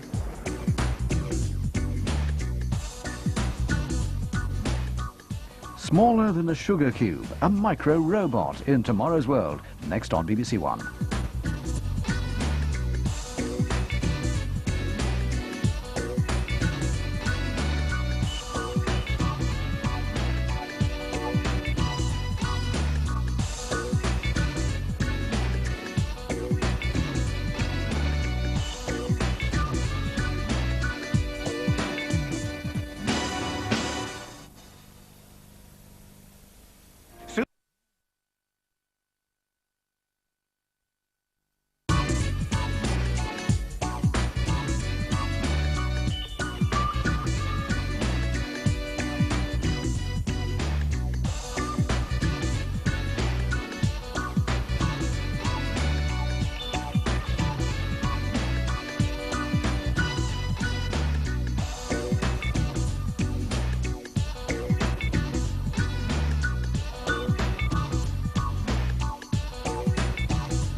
Hello and welcome back to the Bahamas for Heat 4 of this year's competition to find the world's strongest man of 1995. Here on New Providence Island, close to the Bahamian capital, Nassau, 4 men are preparing to do battle for a coveted place in this year's final. Now, if you've been watching the programme, you'll know we already have 6 out of our 10 finalists, including the Briton, Gary Taylor, and the defending champion, Magnus Vermagnusson from Iceland. Today, we'll see Scotland's Forbes Cowan in action. He'll be pitting his strength against one of the world's top bodybuilders, Curtis Leffler from the United States. Here now with more details about the competition is Paul Dickinson. These competitions are really testing our strongmen to the limit, as we've seen in the last 3 heats. This week, the format exactly the same as before. 4 men taking part in 4 different events and getting those 4 all-important points for a victory, 3 for second and so on. The 2 men who accumulate the greatest number of points at the end of the heat, they are the ones who go through to the final. Well, 12 months ago, it was Forbes Cowan who got to the final. That was considered to be something of a surprise. This time, he's even being talked about as a possible contender to take the overall title. First of all, of course, he has to qualify for that final, and that is going to be very tough. So now, let's meet Forbes Cowan and the rest, our competitors in Heat 4. Scotland have never had a World's Strongest Man champion, but Forbes Cowan has all the right credentials if he can negotiate this difficult heat. Bodybuilding is a sport which demands muscles in excess.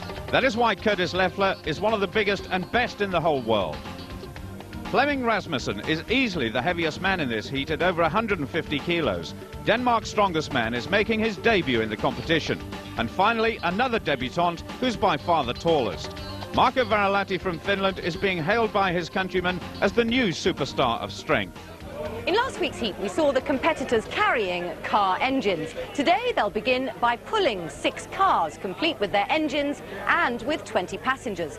Now, the secret here is to get off to a smooth start and keep up the momentum. Otherwise, you'll get into trouble. Over the 30-metre course, there's lots of potential for problems, and even the most experienced competitors are nervous. One or two people have actually said to me since I've been here that Forbes Cowan can win the World's Strongest Man this year. Do you think you can? Well, there's a lot of folk competing, a lot of new people, a lot of new events, there'll be a lot of people stealing points. So basically it's anybody's competition. I think anybody could win it. But bodybuilding is your sport, and you're obviously very successful at it. You know, I think bodybuilding has an advantage here because it's not really a powerlifting thing. I think it's an endurance sport as much as powerlifting. So. And that's what a bodybuilder is. And despite the fact you've just stepped off a plane, you feel fit? I feel fit enough to give them a show. We'll see whether Curtis can produce the goods later, but this is a very determined-looking Flemming Rasmussen who has the unenviable task of getting this heat underway. This always the moment which sets the pulse racing and which gives the other competitors any clues as to how to squeeze a little extra out of the event. Ready, take the straight. Well, you heard Juliet say that a smooth start was one of the secrets of this event, and that is exactly what Flemming has managed to achieve. Rasmussen trying to keep the rhythm going, pulling with the arms and really pumping those legs. That good start he got is really paying dividends now. He's going so well, but I bet he's beginning to hurt now. The clock is ticking away, and it won't stop until the front of the first car is over the line, so he's got to keep working. Just a tiny bit further now. Come on, Flemming, keep going. 37.64, and his debut has been a good one. Flemming, a good start. You looked very nervous at the beginning. Yeah, it's a big event for me. I was very nervous. What's the technique of pulling those cars? Just to stay down and find a good rhythm. But it was very heavy at last. I'm satisfied. Curtis Leffler will have watched and listened to that and hopefully learned. This is the first time he's ever attempted anything like this before. And I'm not sure the crowd have ever seen anything like this man's muscles before either.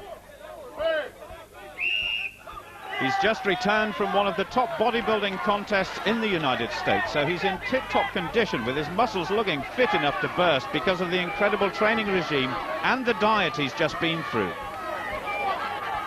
Well, certainly no lack of effort from Curtis, but remember, this is just 19 stones pulling these cars, as opposed to Flemming's 24. That is going to make a difference. Flemming's time to beat in the top left-hand corner of the screen. This is where it's going to get very tough. He's only just arrived in Nassau a few hours ago. It's looking incredibly painful. He goes past Rasmussen's time, and he's finished just short of the line, so the car will have to be measured. The crowd looking stunned. His recovery from this event is going to take quite some time. Leffler, though, he put on a good show. Now, I know with bodybuilding training, it's quite good for building up stamina as well, but have you ever experienced anything like that before? No, can't say I have. It's tough. This is Finland's first showing in World's Strongest Man 95 now, and Marco Varilahti soaking up the atmosphere already. There's a big contrast to Curtis Leffler's physique. Now then, is he going to do it?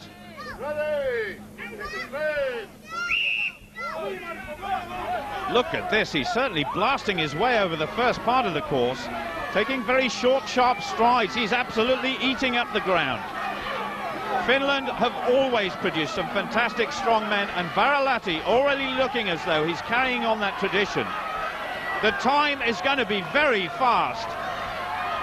He's only slowing just a little bit, but he's going over the last 5 meters well. This is the hardest part of the course. It's going to be the fastest so far, 30.84 seconds. What a fantastic effort.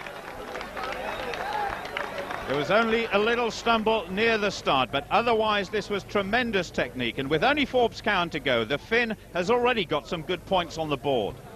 No, etukäteen kun ajattelin tätä lajia, niin tiesin, että on hyvät mahdollisuudet tässä lajissa. Ihan hyvältä tuntuu. So it's just the Scot left now, looking quite quiet and pacing around at the start. A few worried faces in the crowd. That's Forbes' girlfriend Maria, hoping that he can challenge that fantastic time by Varalati. Well, like the Flying Finn, he's staying very low and he's got off to a good start. He's so much more experienced this year, and Marco knows this is a good man. Well, I think you can see there, Forbes is actually wearing climbing boots to try and get a little more grip on this gritty surface. He was a surprise finalist last year, but the British contingent here say it's going to be no surprise if he makes it through this time. He's still driving those legs. He's got to get the car over the line. It's just outside, but it's good enough for a gutsy second place in this first event. He looks absolutely shattered. The heat and humidity still a problem for these big men. A valiant effort by Forbes Cowan, but not enough to beat Finland's Marco Varalati, who leads the pack in his first World's Strongest Man contest. For the next challenge, we've moved into the centre of Nassau. It's an event which has featured before in strongman competitions. It's called Samson's Barrow. 9 nervous-looking passengers there, just taking their seats to make sure that Samson's Barrow is perfectly balanced. Flemming Rasmussen, the first to go, getting plenty of that French chalk on the hands. It's going to be all about grip, leg and back strength. One of our girls there nearly jumped out of her skin when Flemming gave out that growl.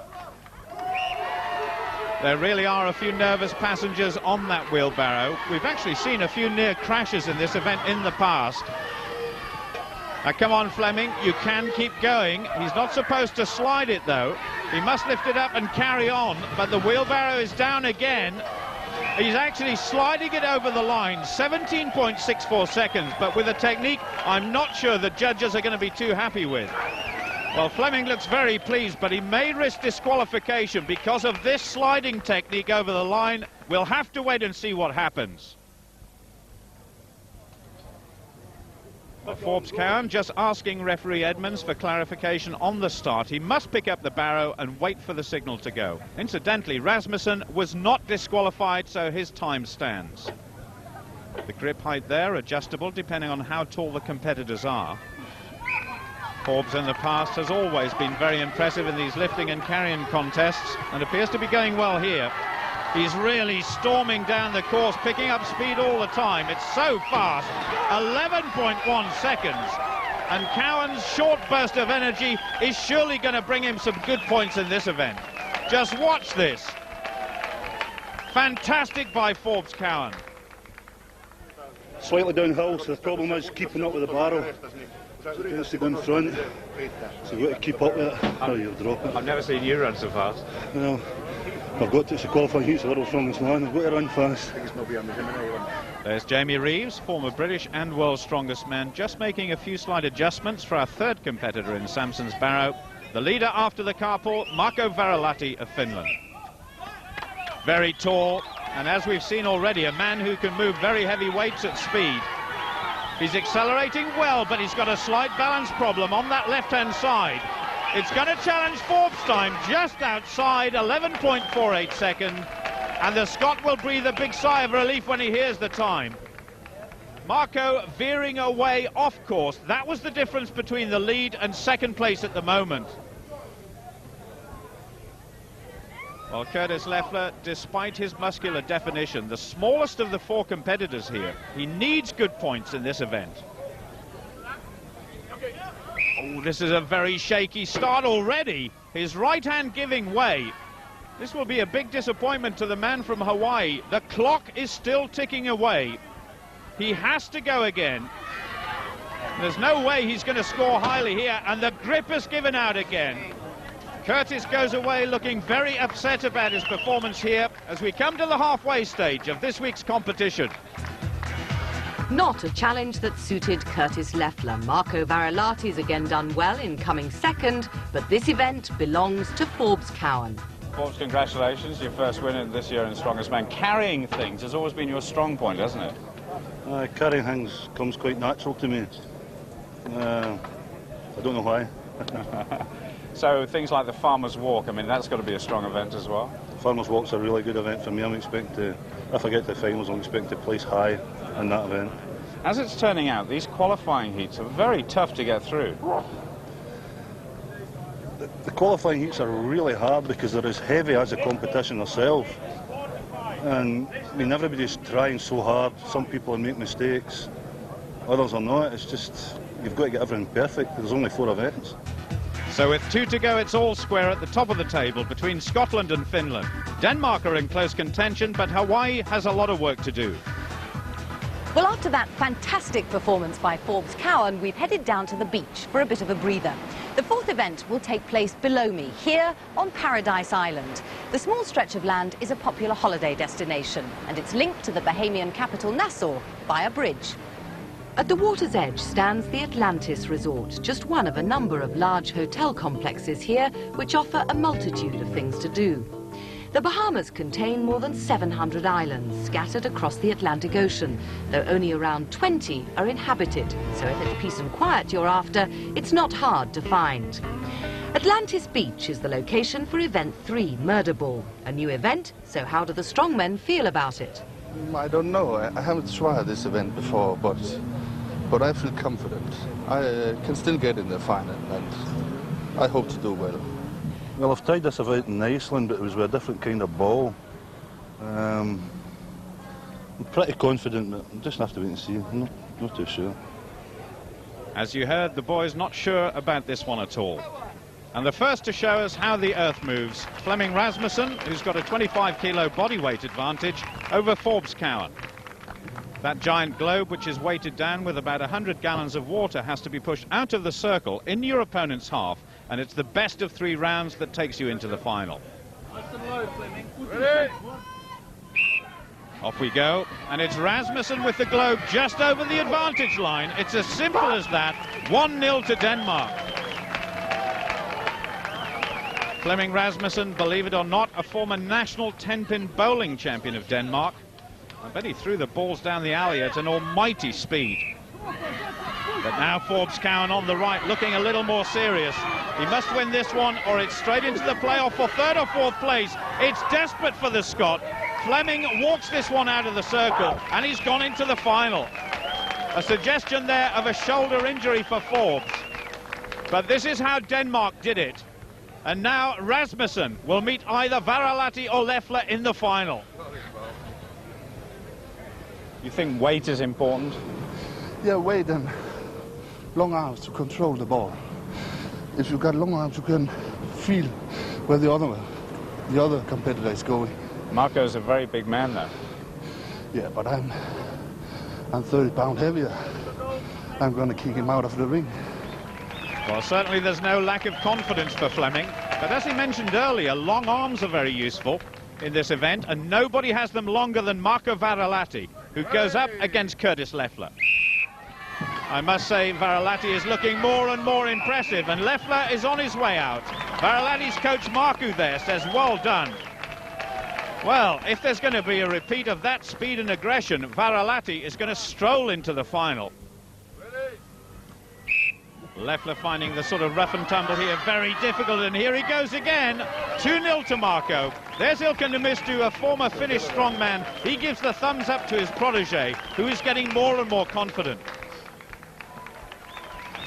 Curtis Leffler back out in the arena against Forbes Cowan for the fight for 3rd and 4th place. And already Cowan is 1 up on the Hawaiian. This tranquil beach, the ideal spot for relaxing. But Curtis, with 2 last places so far, needs something special here. And Forbes Cowan can't afford to relax too much with Rasmussen breathing down his neck. Curtis is looking better here. Forbes just leaning on the globe. It's even Stevens so far. Leffler, the muscle man. Cowan, the hard man and the grafter. Now, can Leffler get this giant ball on the move towards the edge of the circle? It looks as though he can. This is going to be his first success, and both men look absolutely shattered. The crowd now waiting for the decider, and referee Doug Edmonds waiting patiently to preside over this final push to see who will take third place. There was a grueling contest last year in the pole push when Forbes looked totally wrecked afterwards, and this is turning out to be the same sort of situation. Well, Forbes taking the early initiative. It looks as though this one could finish quickly. A win for Forbes Cowan, and a precious 2 points which the Finn knows will be important to the final result. I don't think Curtis Leffler will forget his experiences here in a hurry. He gets another single point. Forbes, did you want to get that over and done with as quickly as possible? I had to get that one finished quick because there's just nothing left. I don't seem to be recovering. Whether it's because I put on too much weight or because of the heat, but I'm really finding it hard. This is a very important bout for Flemming Rasmussen, because if he can win, he closes the gap on Forbes to within 1 point, which means a nail-biting finish to this fourth heat. Varilati is guaranteed 3 points minimum, so the Finn looking a safe bet for the final. But Flemming certainly a new find as far as strength contests are concerned. And Marco continuing where Riku Kyrie left off last year, but look at this. It's Flemming with a rush who wins. It looks as though Rasmussen's greater aggression and body weight put paid to Varilati's will to win here. It was Rasmussen who said he was going to kick his opponent out of the circle. He's done it once. Can he do it again? Both men are very agile and quick on their feet for such big guys. There's over 270 kilos of muscle on display here in a contest which is burning up the calories very quickly. They're training very much based on short bursts most of the time, so any prolonged effort hits them really hard. It's Flemming who wins this one for his first ever win in Strongest Man, and boy did he work hard for it. A head-to-head contest which he delights in winning. Well, Curtis Leffler's struggling, and only third place for Forbes Cowan, who must be disappointed. Flemming Rasmussen needed points, and this time around he's got them. Flemming, you needed to win that event to have a realistic chance of getting through to the final tomorrow, and you did it. Yes, a second place could be all right, but then I have to be real good tomorrow. So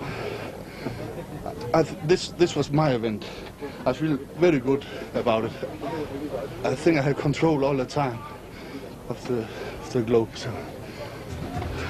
So Flemming quite literally on a roll to close the gap on Forbes, with Marco a further point ahead of last year's finalist. Who will qualify for the final is now anybody's guess.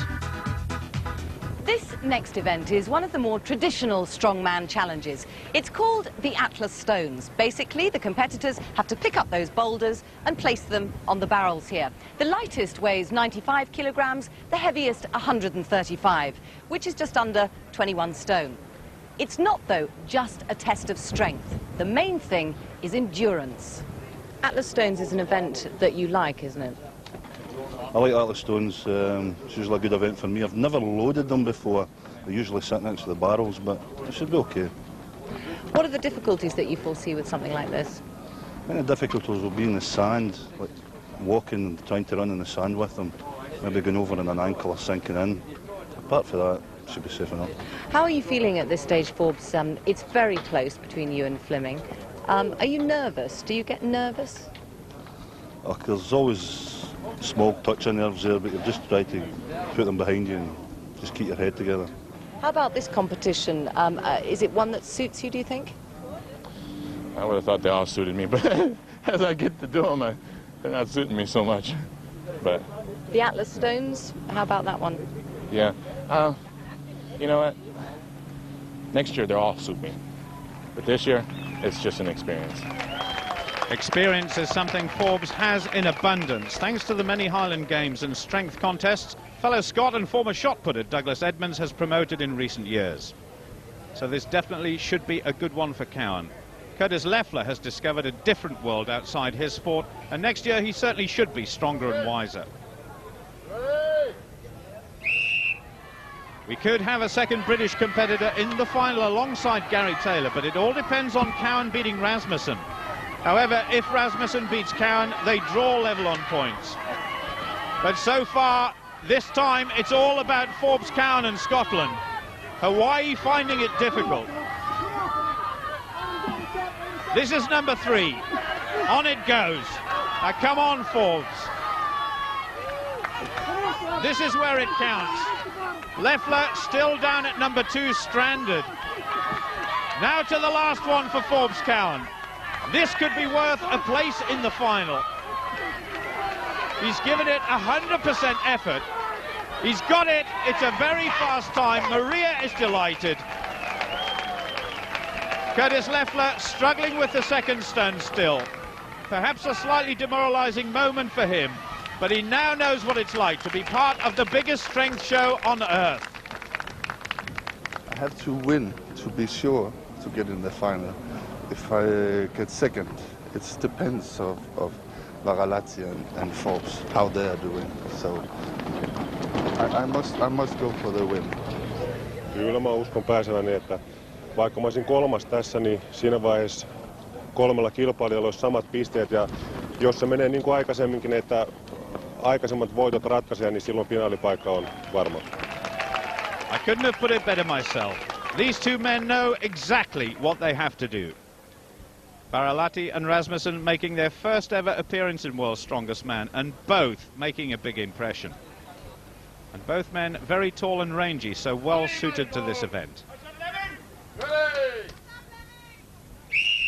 Varalati, in fact, on this side, well over 2 meters tall, with a fantastic reach. Just wraps his arm around those stone balls.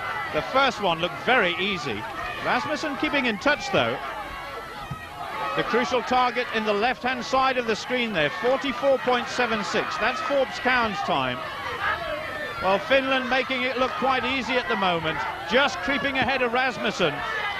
This is turning out to be a very fast time, and this is bad news for Forbes Cowan. Look at that. Coming up to the last, and it was just Varalati by the skin of his teeth, and a magnificent time, and Rasmussen ahead of Cowan as well. It's all down to the judges now to sort out who goes through to the final. It was so close, and Marco wins by a margin that is wafer thin. So Marco Varalati's 4 points mean he's through to the final, but the other scores leave a question mark over who'll join him. First of all, congratulations. Was it as easy as it looked? Ensiksi onnittelut, oliko se niin helppoa, mitä se näytti? Kiitos. Ei se niin helppoa ollut, että kyllä se kaikilla on yhtä vaikeaa. Mutta tänään meni hyvin toi laji ja uskon, että finaalissa pystyy vielä vähän parantamaan sitä. If he can, that's bad news for the rest, because he's shown what a tremendous athlete he is. But what about Forbes and Fleming? Level on points and previous places. How on earth will the judges resolve who goes through to the final? I bet you wish they're not going to give you another event to do as a tiebreaker. They can't. They can't. They have to put both of us in the final. That will be. If they give us another event, then we have an event more than all the other competitors. Well, exactly what happens next is up to referee Doug Edmonds, who decides on a playoff. The tiebreaker will be a race with one of the McGlashan stones over a measured course. 25, 30 metres, depends how we can put it in here. So the stone will be placed in front of you, blow the whistle, pick it and run for the line. The crowd having a certain amount of sympathy for these two guys. And there's Maria giving Forbes some encouragement. The reason they couldn't be split was because they were absolutely level on previous first, second and third places. And that's the target for a place in the final, the quickest time to complete the course. Oh, it's Fleming away quickest. Forbes trying to hoist it onto his shoulder. He's catching up Rasmussen now, but he's dropped it. He's walked away. Rasmussen now knows he's won it. Rasmussen is delirious, and he goes and says thanks to the coach, who incidentally is bigger than he is. And Forbes must be hurting inside. The Great Dane celebrations are going to go on, and first of all, though, a big hug from girlfriend Connie. There's no doubt that Fleming was being caught, but Forbes just lost the delicate balance. He could have picked it up and gone on. I just wonder if he misunderstood the rules. Fleming knows he's in the final, and Forbes reflecting on what might have been. Congratulations, you're through to the final. You must be delighted. Yeah, I'm very delighted.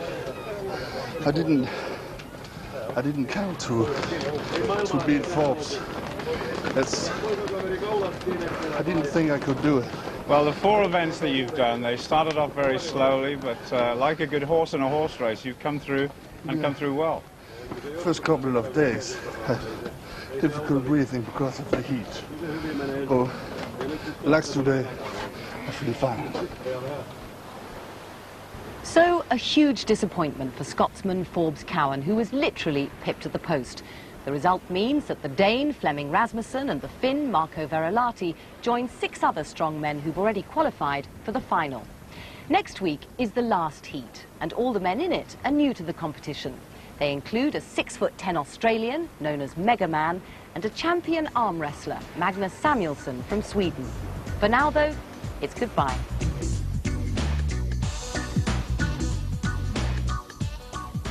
Coming next on BBC One, a chair that costs £15,000 and plays 3D videos in Tomorrow's World.